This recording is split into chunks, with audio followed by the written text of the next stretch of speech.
press con.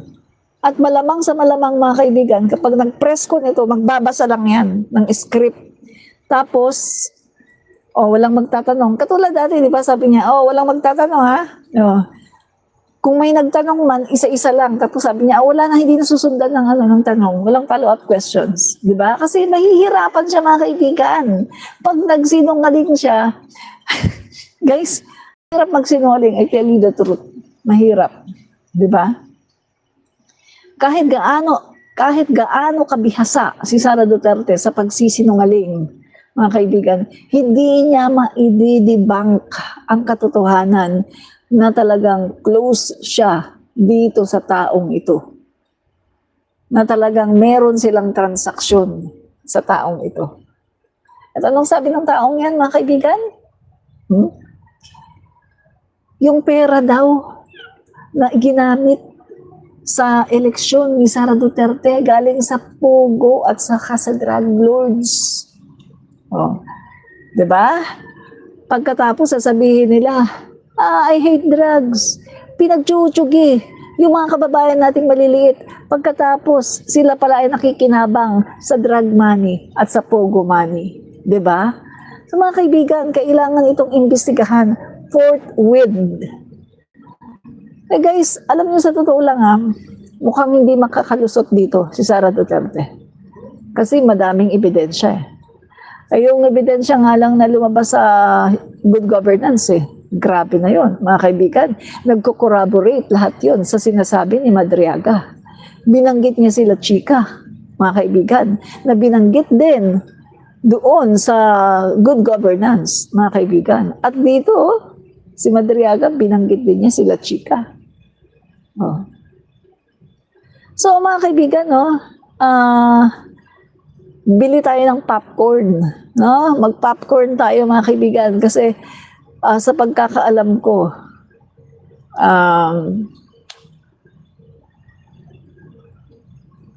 sa February 6 kasi may maghahain ulit ng impeachment ni Sara Duterte. Pero sa tingin ko, hindi pa darating ang February 6, mga kaibigan. Malapit na talaga tayo sa exciting part. Exciting part. Kasi lalabas at lalabas ito, mga kaibigan. At sa Senate din, di ba? Anong sabi ni Lacson? Anong sabi ni Ping Lacson sa Senate? Guys, magpapaimbestiga siya patungkol dito. No? Patungkol doon sa sinasabi na itong si VP Sara Duterte ay tumanggap ng bilyon-bilyon, no?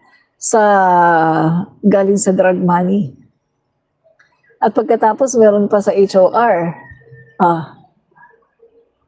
Talagang lugmok ito, guys. Lugmok talaga itong si Sara Duterte. Yung pagsisinungaling niya, hindi na yan po pwede. Lalong-lalo na bago na ang ombudsman natin. Wala na siyang proteksyon. Hindi na siya poprotektahan dahil ang ombudsman natin ngayon ay talagang ginagawa ang kanyang trabaho. Diba? Yun yan, guys, no? Kaya ito sa mga DDS, no? Kung ako sa inyo mga DDS, hanapin nyo ang katotohanan. Huwag kayong maniniwala sa mga sinasabi ng mga DDS vlogger kasi inililigaw kayo. Hanapin nyo. Seek the truth. Because the truth will set you free. Hanapin nyo ang katotohanan. Huwag kayong magpapabudol. Diba? Ang sabi nga nitong yung kapatid ni Madriaga, no? Nagkomento yung kapatid ni Madriaga, guys, At ang sabi niya gano'n, ano nga daw itong si VP Sara Duterte, mas demonyo pa daw ito kaysa sa tatay, no? Sabi nung kapatid ni Madriaga. Mas demonyo daw si Sara kaysa kay Rodrigo. Kita mo yan. Dali, hanapin natin,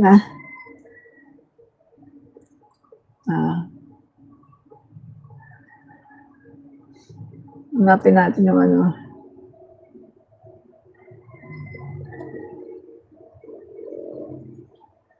Sandali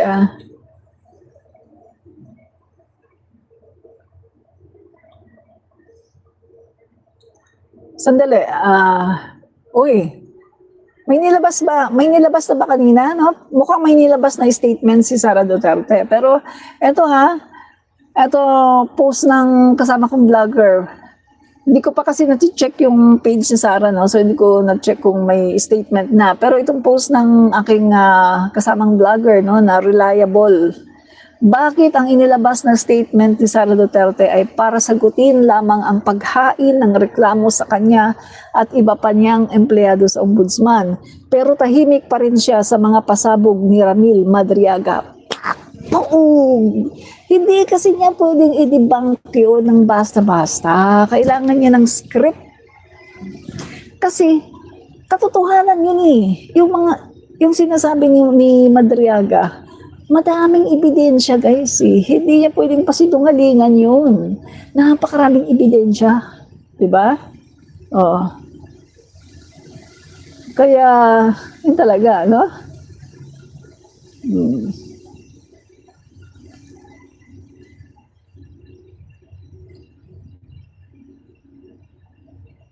Yan, ito pa, sabi ni Palace Officer, BP Duterte dapat magpaliwanag sa sinasabing pagbisita sa Camp Bagong Diwa.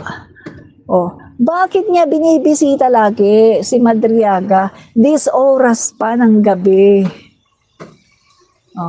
Anong meron? Ano sabi ni Tibol Salakera? Mukhang ginagawa daw ni Sara yun, chine-check niya kung okay pa ba yung si Madriaga, kung hindi pa ba bumabaliktad. Kaso, bumaliktad pala. Bakit bumaliktad si Madriaga? Kasi ang sabi, natakot daw. Bakit? Kasi ganito pala yung nangyayari, guys, no? Ito palang si Madriaga, binibisita ng mga kung sino-sino na mga connected kay Sara. At kinukuha daw yung mga detalye ng kanyang mga anak, kung saan nakatira, kung ano-anong mga ano. So, natatakot na daw itong si Madriaga. Kaya, talagang nag-ano na siya, nag-open na siya patungkol dito kay BP Sara. Kasi, just in case na may mangyari sa kanya at sa pamilya niya, at least alam na ng taong bayan. Diba? Sandali, may fake news po dito. Didebunk natin, no? Sabi nung itong isang fake news, 1991 classmate daw sila sa law school, sabi ni Madriaga. Pero 1991, elementary lang si BP. That's fake news. Okay, na-debunk po natin yan. Bakit? Binasa natin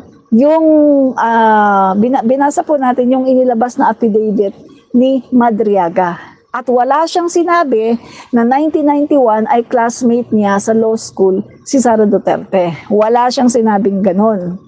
So nadibang po natin kahapon yan at sinabi nga natin na hindi natin alam kung talagang kulang o walang comprehension itong mga DDS na to. Na mga vlogger pa naman din, no?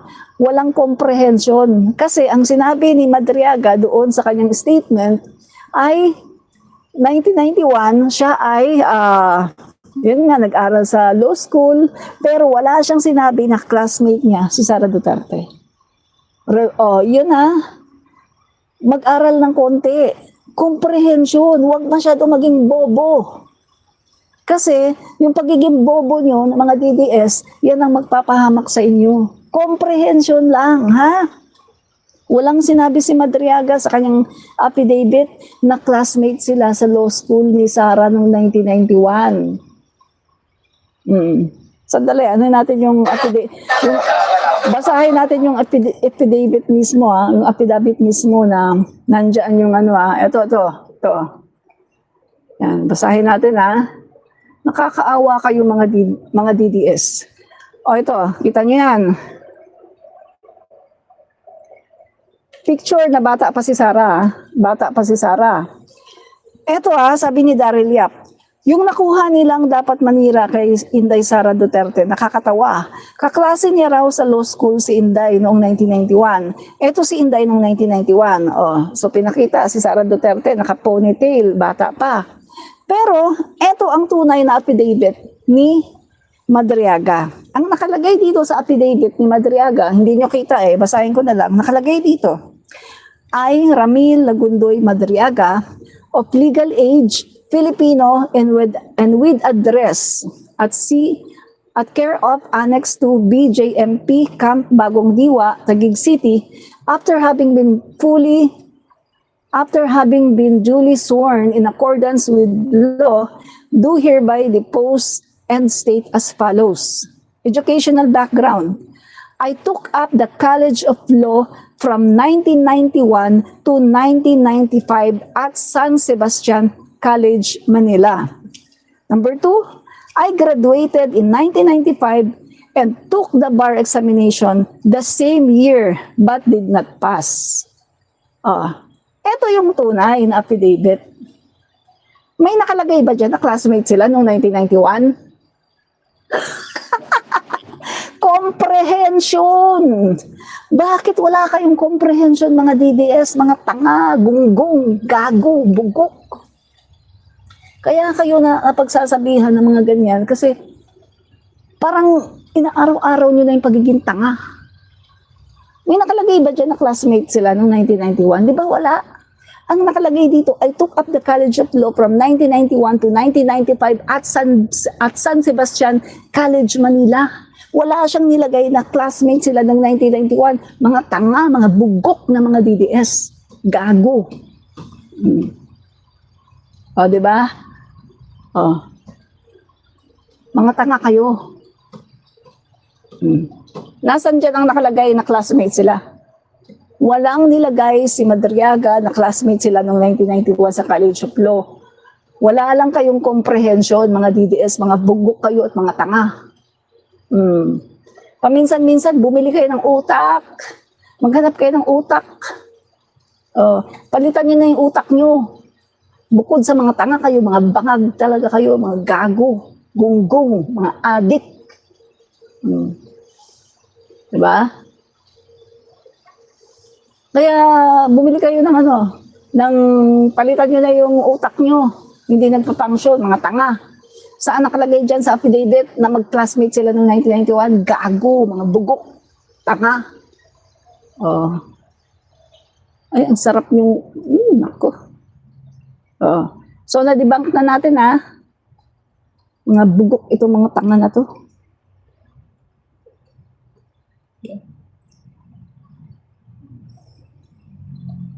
Basahin nyo ang buong affidavit ni Madriaga kung may nakita kayo doon na sinabi ba niya na mag-classmate sila noong 1991. Never kayong makakita ng ganun.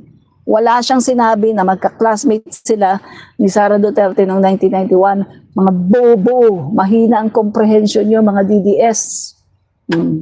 Diba? At isa pa to si Daryl Yap. Hindi ko alam kung talagang hindi niya alam, no? Na nakinig lang siya doon sa isang DDS, no? Na nagsabi. Sabi ni Daryl Yap yung nakuha nilang dapat manira kay Inday Sara Duterte, nakakatawa.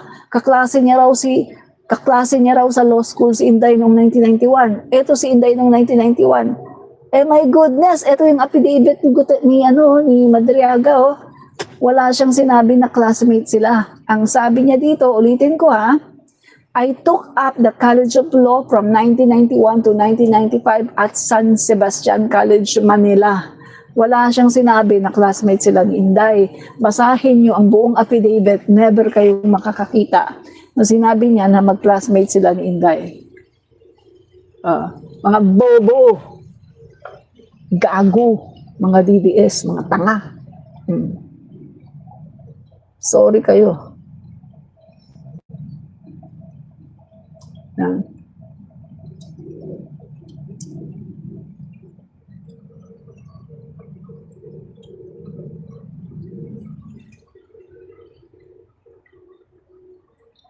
So ito yung ito yung email, no? Sara Duterte inauguration.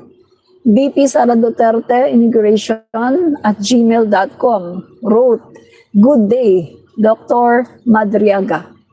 The attached guidelines serve as your invitation to the inauguration of Vice President-elect Sara Duterte, respectfully requesting your confirmation by June 13, 2022.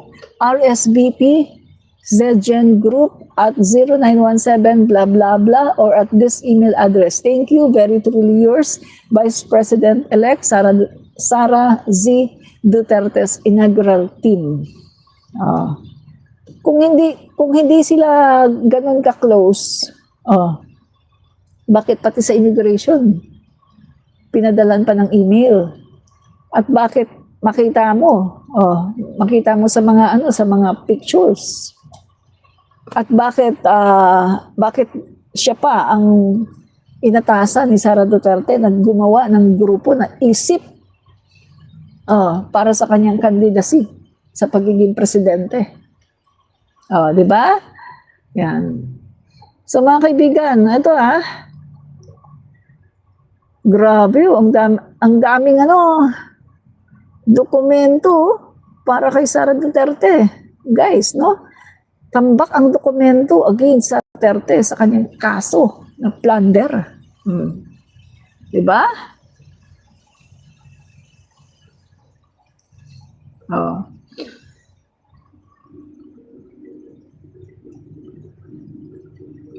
Diba, mga kaibigan? Ito pa. This certificate is awarded to Attorney Reynold Monsayak in recognition, appreciation of his enduring efforts to alleviate the lives of the country and blah blah blah. Tapos, may Almighty God bless you with the Holy Spirit as you start new journey as a spokesperson of the Vice President of the Republic of the Philippines, given this 29th of June in the year of our Lord 2022. Blah blah blah. Tapos meron ditong founded National Convenor Dr. Ramil L. Madriaga, nakapirma. So certificate 'yan, Hindi nyo kita no? So, yan mga kaibigan, Bakit pinakita yung certificate dito? Kasi ang sabi po nitong spokesperson ni BP Sara, hindi daw niya kilala itong bagman na sinasabi, no? Wala daw kaugnayan itong si Reynold Monsayak kay Ramil Madriaga. Hindi daw niya kilala yung sinasabing bagman ni Sara Duterte. At lead convener ng Inday Sara Duterte is my president. Hindi daw niya kilala. Kaya ito, yan, pinost ngayon yung certificate niya, na kinikilala siya, no? Binigyan siya ng certificate na inawardan sa kanya sa ISIP Pilipinas, no? Ito yung samahan na patungkol sa pagiging pagtakbo ni Sara Duterte sa pagka-presidente noong 2022. At si Ramil Madriaga ang nakapirma, founder, national convener. Di ba? Guys, mahirap talaga i-debunk yan. Kaya si Sara Duterte wala pang sinasabi hanggang ngayon. Maghahanap yan ng script at ng kasinungalingan. Di ba? Mahirap talaga yan i-debunk, guys. Pero kahit anong gawin nilang pagsisinungaling, andyan mga ebidensya. Hindi nila yan malulusutan. Hindi yan malulusutan ni Sara Duterte. Nandyan ang mga ebidensya. Nagsusumigaw ang katotohanan at ang mga ebidensya. Diba? Yan yung mga kaibigan, ang katotohanan, no? The truth and nothing but the truth. O mga kaibigan, ano ko lang sa inyo alam niyo ba guys, itong grupo, no, itong mga Green Crocodiles, alam niyo ba na nire-recruit nila ang mga BBM vloggers? Itong Green Crocodiles, nire-recruit nila ang mga BBM vloggers at gusto nilang bayaran. Alam niyo ba yun? Nung una guys, marami nang nagpasabog niyan na nirecruit sila Parang, wala, chill lang ako, parang hindi ako masyadong naniniwala, no? Kasi gano'n naman ako eh. Hindi ako agad-agad naniniwala hangga't hindi ko na-verify. But, naniwala ako. Kasi bakit? Ginawa din sa akin. Nire-recruit ako, guys. Binabayaran ako. Kaya naniwala na ako. Pinost ko pa nga eh. Pinost ko sa Facebook ko ang ebidensya. Hinihikayat ako, guys, no? I-post ko yung isang part, no? Ito, pinost ko sa aking Facebook. Oh, ito.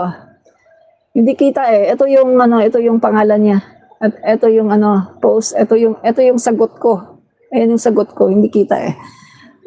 Ito, sabi niya dito mga kaibigan Yan. Ito, post ito sa Facebook, no? Sa Facebook na ito. Tapos, ito yung message niya. Ang pangalan niya dito, Emma. Chinek ko yung profile picture. Mahalata mo na hindi siya ito. Gumamit ng profile picture na hindi siya, no?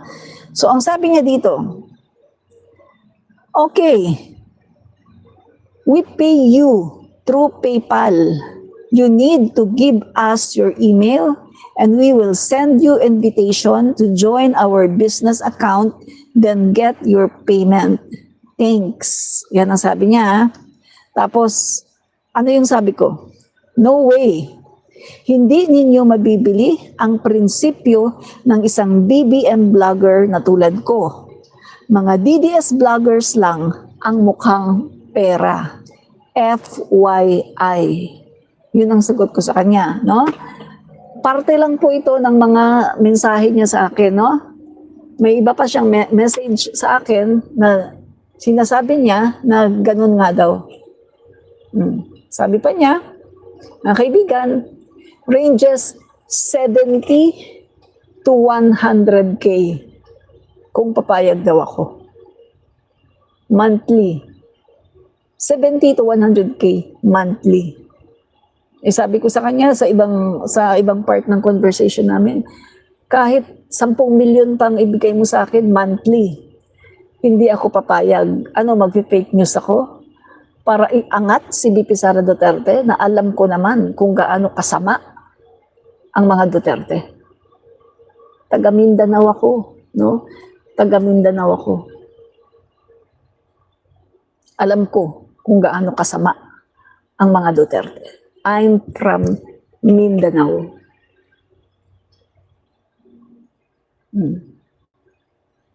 Kaya kung meron mang nakakaalam, no? Isa ako dun. I'm from Mindanao. Ay, yung kaibigan ko nga na nasa ngayon, ibang bansa eh. Mismo kapitbahay, nila Digong. Nag-migrate sila. Bakit sila nag-migrate? Napaka-demonyo daw ng mga Duterte.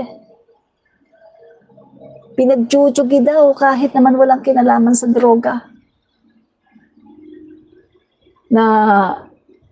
Nakagalit ng isa nilang katropa, tsugi. Tapos ilalagay, addict. I'm from Mindanao. Alam ko. Kaya anong sabi ko dito sa nag-message sa akin? Kahit bayaran man ako ng 10 milyon, hindi ako babaliktad para siraan ang Pangulong Marcos at para iangat si Sara Duterte. Gayong alam ko kung gaano ka-demonyo ang mga DDS. Alam ko kung gaano ka-demonyo etong mga Duterte. Di ba? Kaya sorry na lang, pagkatapos sabay binlock ko siya. Sabi ko, hindi mo mabibili ang aking prinsipyo. Message daw ako, kasi babayaran daw ako. So, mga kaibigan, parang iniikot-ikot nila ngayon eh. Parang iniisa-isa nila ngayon yung mga BBM vloggers. Sa tingin ko. Kasi sinaka-copy, sinapalarista. Si ano din daw, si Alicia at yung iba pa mga vloggers. Minessage na sila. Yeah. Parang iniikot-ikot nila ngayon yung mga BBM vloggers. At babayaran nila. Para lang magtraidor sa ating Pangulo.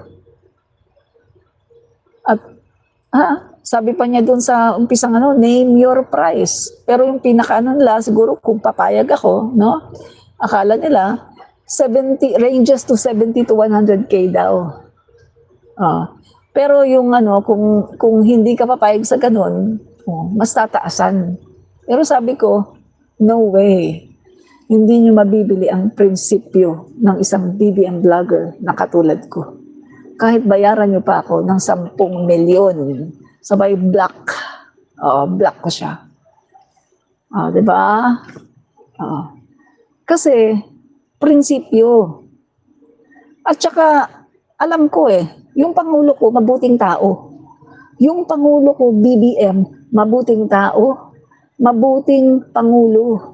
Ang hangad ng aking Pangulong BBM, mapaganda ang Pilipinas. Maayos ang pamumuhay ng mga Pilipino. At nais ng Pangulo kong wakasan ang korupsyon sa gobyerno. Kaya hindi ko ipagpapalit sa isang Sara Duterte na alam ko kung gaano siya kademonyo. Diba? Kaya sorry. Punta kayo sa iba. Huwag sa akin. Sabay, black. Diba? So, hindi na siya makaka-message. Yan. Black na. Yan. So, yung mga kaibigan, no?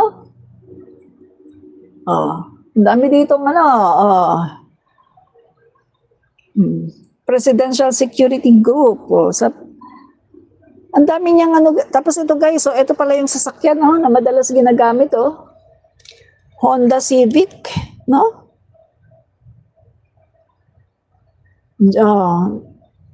Grabe, mga kaibigan,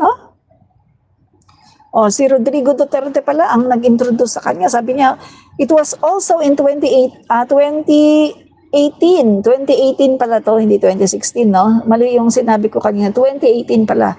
Sabi niya dito, it was also in 2018 that I was formally introduced by President Duterte to his daughter, Davao City Mayor Sara Duterte. I was likewise tasked to work for then Mayor Sara Duterte in intelligence gatherings involving politics, law, and counterintelligence matters.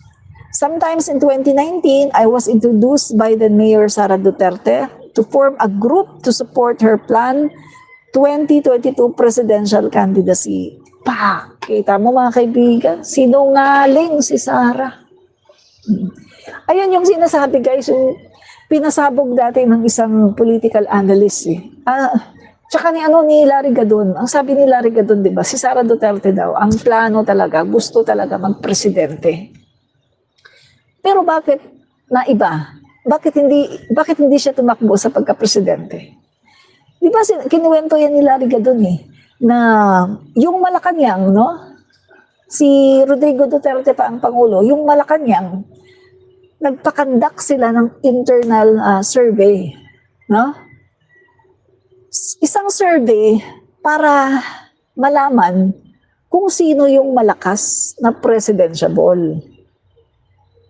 At doon sa presidentiable na yon, na andoon na, no, nakalagay na si PBBM, si Sara Duterte, si Isko Moreno, Leni Robredo, Ping Lacson at iba pa. Ngayon mga kaibigan, ang resulta, ang pinakamataas, si PBBM. Number 1 daw sa survey si PBBM. Pangalawa, si Leni Robredo. Pangatlo, si Isko. At pang-apat lang daw si Sara. Yun daw ang dahilan kung bakit si Sara Duterte ay hindi na nag-decide na tumakbo as president. Kasi nakita niya, hindi siya malakas at hindi siya mananalo. Kasi itong si Sara Duterte, mga kaibigan, di umano ay sigurista. Kailangan niya ng numero. Kapag alam niya, kapag sigurado siya na mananalo siya, tatakbo siya. Pero kapag bihado, hindi siya tatakbo. Kasi egoistic, narcissistic personality na kailangan sigurado, sure mananalo. Yung ego niya, ayaw niyang matouch. Kailangan, pagtatakbo siya sa pagka-presidente, sigurado kailangan mananalo. So nalaman daw sa survey na hindi mananalo si Sara kasi pang-apat lang siya. Si PBBM ang una, pangalawa si Lenny, pangatlo si Isko, at pang-apat lang si Sara. Yan ang sinabi ni Larry Gadon. Alam ni Larry Gadon kasi dati labas-masok siya sa Malacanang, si Duterte ang Pangulo. Kasi di ba, supporter ni Duterte din yan si Larry Gadon Di ba? Oh. Kaya yan ang dahilan, mga kaibigan, no, na kaya noon si Sara nag-ano siya, yung ano na, ay ayoko tumakbo sa pagkapangulo. Nag-ayaw-ayaw kunwari, pero alam na niya na hindi siya mananalo. Kaya hindi talaga siya tumakbo. At nung inalok siya ni Amy na mag-vice president, ayun, nabuo ang kanilang plano. O sige, president na lang. Kasi pwede naman nilang patalsikin si PBBM. Tapos si Sara magiging pangulo. Tapos the other election, pwede pa siyang tumakbo. Kaso naon siya hindi natuloy kasi yung mga kongresista loyal sa pamumuno ni dating Speaker Martin Romualdez. Kaya hindi natuloy yung kanilang pagpapatalsik sa Pangulo. Kaya nga tinawag ni Sara na tambaloslos si Martin Romualdez Kasi hindi nila mapatalsik si Martin at ipalit si Gloria para pag si Gloria na ang speaker, ayan na, gagawa na nila si PBBM ng impeachment. Tuloy-tuloy na yan. Mapapatalsik si PBBM, si Sara na ang Pangulo, at pagkatapos, 2028, pwede pa siyang tumakbo. Yan mga kaibigan, ang nangyari. Di ba? Guys, proven yan. Bakit? Yung mga kongresista mismo ang nagsabi. Pumunta sila kay Speaker Martin. Nagsumbong sila kay Speaker Martin na kinakausap sila ni Gloria. Kaya nga si Gloria na-demote, 'di ba? Na-demote siya, Deputy Majority Leader. Pagkatapos nung pangalawang attempt, nagsumbong na naman ang mga kongresista na kinausap ni Gloria. So anong nangyari sa pangalawang attempt? Nung una, na-demote lang siya. Pangalawa, tinanggalan na siya ng title. Wala na siyang title. Isa na lang siyang kongresista. Wala na siyang posisyon. Di ba? Yun guys. Kaya si Sara, galit na galit. Abot langit ang galit niya kay Speaker Martin Romualdez. Kasi kung hindi dahil kay Speaker, matagal na sanang presidente si Sara. At si PBBM matagal nang napatalsik. Yan ang katotohanan, guys. Ito, sabihin ko sa inyo, kung nagsisinungaling ako, pupunta ako ng impyerno. Sabihin ko sa inyo, kung nagsisinungaling ako sa sinasabi ko, pupunta ako ng impyerno. Pero hindi ako nagsisinungaling, guys. Totoo yung sinasabi ko. Yan. Diba? So, kaya mga kaibigan, galit na galit si Sara. Hindi niya makakalimutan yan. At hindi siya hihinto hanggat hindi niya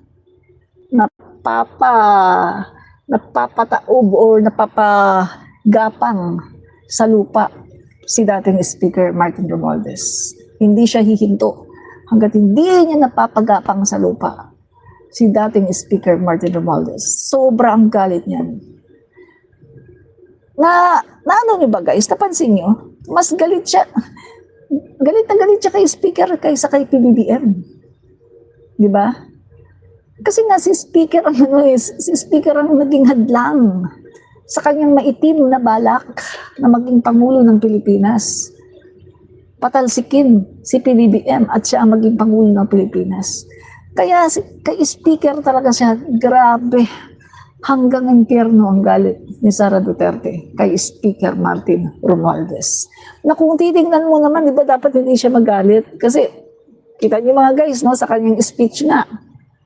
Ang sabi niya sa speech niya, kaya daw siya nanalo 32 million dahil daw kay Speaker. It's all, lahat daw ng effort kay Speaker.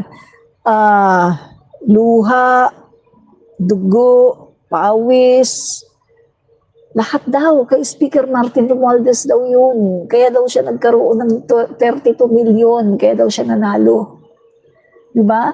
So kung titingnan natin, hindi siya dapat magalit kay Speaker. Diba?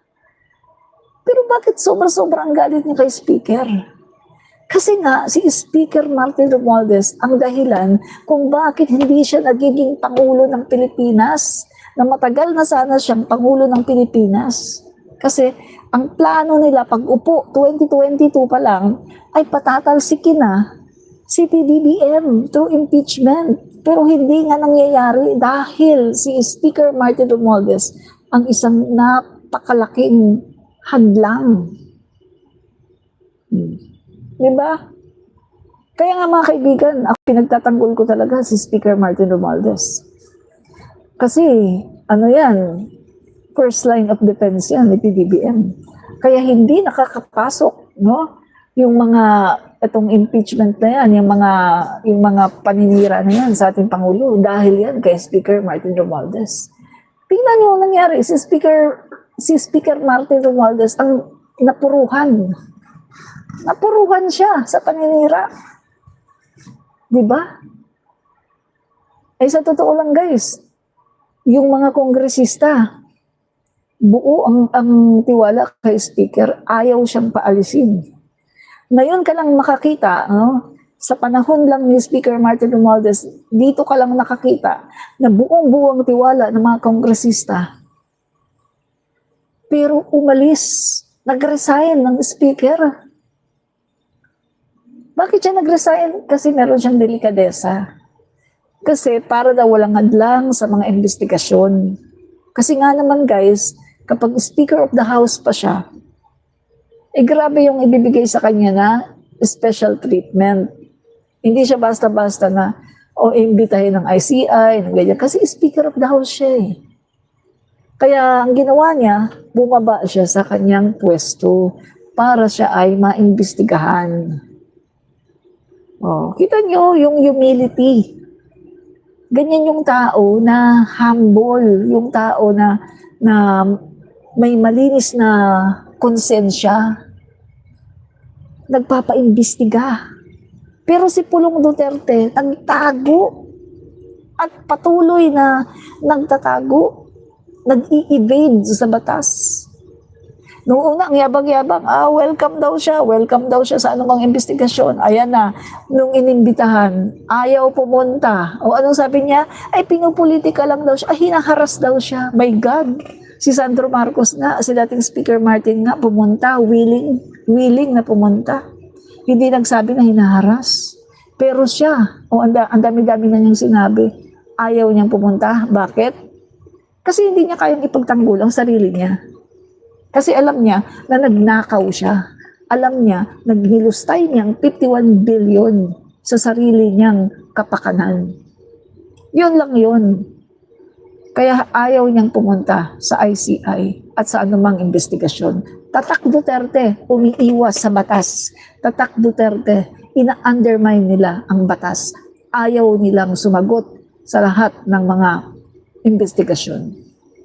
Remember, Sara, umiiwas sa good governance, hindi pumupunta. Kahit sa hearing ng kanyang budget, ayaw pumunta.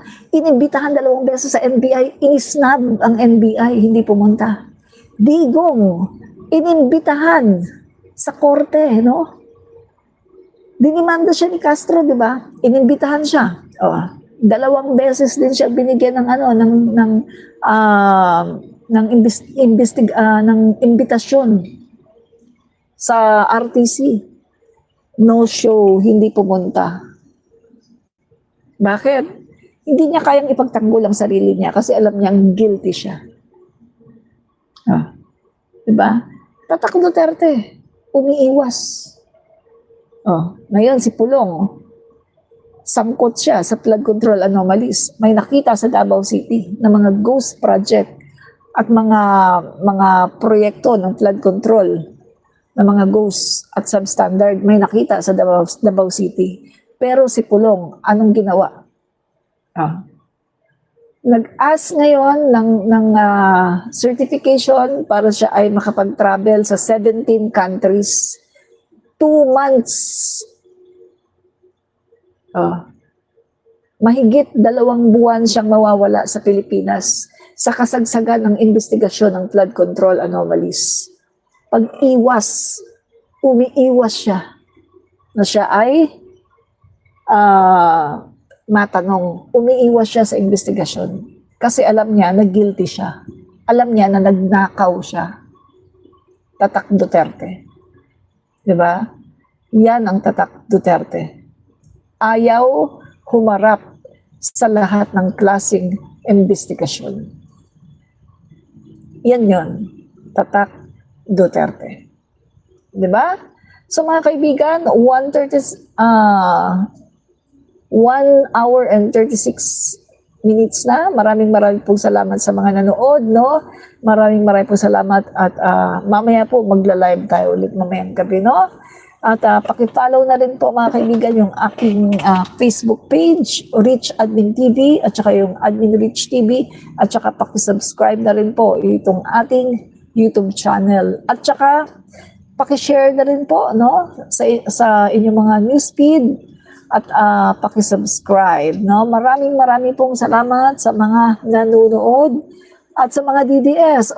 Paki-double tap naman mga DDS para magkaroon man kayo ng silbi dito sa akin channel, no? Mga DDS, paki-double tap to like, no? Para magkasilbi kayo. Nood kayo ng nood sa channel ko tapos hindi naman kayo nagla-like. Mga gunggong, mga tanga, mga bugok ng mga DDS. Bye-bye!